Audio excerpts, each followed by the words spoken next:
शेती करताना माझ्यामध्ये प्रामाणिकता खूप भरलेली आहे, म्हणून माझं शेत कायम हिरवगार असतं. माझ्या मनामध्ये कोणाबद्दलच काही नसतं, ना कोणाचा बद्दल द्वेष असतो ना कशाबद्दल काही असतं. कोणतीही गोष्ट जीवन जगत असताना ज्यावेळेस तुम्ही द्वेष मनामध्ये घेऊन गोष्टी करत असता त्यावेळेस त्या तुमच्या कामामध्ये पण उतरता आणि त्या कामामध्ये उतरलेल्या गोष्टी दिसतात पण.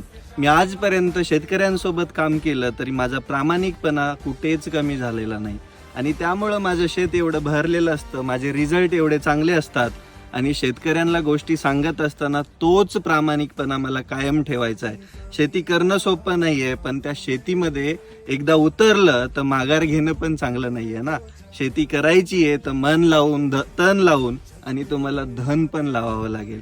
शेती अशी फुकट होणार नाही. शेती अशी तुम्ही फक्त ठरवलंय मला शेती करायची आणि फक्त तिच्याकडे बघत बसायचं त्याने शेती होणार नाही. शेतीमध्ये तुम्हाला प्रामाणिक